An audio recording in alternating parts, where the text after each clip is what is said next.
Captain Miller audio லான்ச்சில் director மாரி செல்வராஜ் என்ன சொல்லியிருக்காங்கன்னு பார்த்தீங்கன்னா, என்னோட அடுத்த படம் ஆக்டர் தனுஷ் சாரோட தான் ஒர்க் பண்ண போகிறேன். அதுக்கான ஸ்கிரிப்ட் ஒர்க் போயிட்டுருக்கு. அண்ட் அந்த படம் வந்துட்டு கர்ணனை விட மிக பெருசாக இருக்குன்னு சொல்லியிருக்காங்க.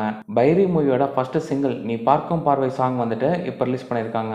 சலார் மூவியோட பார்ட் 2க்கான ஷூட்டிங் வந்துட்டு சீக்கிரமாக ஸ்டார்ட் பண்ண போகிறாங்களாம். அண்ட் படம் வந்துட்டு டிசம்பர் 2025 எண்டில் தேட்டர் ரிலீஸ் ஆகும்னு அஃபிஷியலாக அனௌன்ஸ் பண்ணியிருக்காங்க.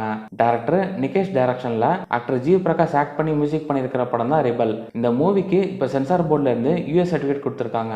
டைரக்டர் வென்கி டைரக்ஷன்ல ஆக்டர் சதீஷ் ஹீரோவா நடிக்கிற படம் தான் வித்தைக்காரன். இந்த படம் வந்துட்டு பிப்ரவரி 2024ல தியேட்டர் ரிலீஸ் பண்ண பிளான் பண்ணிருக்காங்க. ஆக்டர் சூர்யா சார் நடிக்க போற அவரோட 43வது படத்துக்கான பூஜை வந்துட்டு ஜனவரி 3rd வீக்ல பண்ண போறாங்கன்னு ஷூட்டிங் வந்துட்டு கொஞ்ச நாள் ஸ்டார்ட் பண்ணிடுவாங்க. இந்த படத்துக்கு மியூசிக் டைரக்டர் ஜி பிரகாஷ் வந்துட்டு 2 சாங்ஸ் ஃபுல்லா கம்ப்ளீட் பண்ணிட்டாங்கன்னு பேலன்ஸ் இருக்கிற 4 சாங்ஸ் வந்துட்டு ரெக்கார்டிங் போயிட்டு இருக்குன்னு நியூஸ் வந்திருக்கு நண்பா. 2009ல ரிலீஸ் ஆகி ஒரு பெரிய ஹிட் கொடுத்த படம் தான் மாயாண்டி குடும்பத்தார். இப்போ இந்த மூவியோட பார்ட் 2 வந்துட்டு அதே ஆக்டர்ஸை வச்சு கேபி ஜெகன் டைரக்ட் பண்ண போறாங்கன்னு அஃபிஷியலா அனௌன்ஸ் பண்ணியிருக்காங்க. இதே மாதிரி சினிமா நியூஸ் பார்க்கணும் மறக்காம சப்ஸ்கிரைப் பண்ணுங்க தமிழ் சினிமா ஃபார் யூக்கு.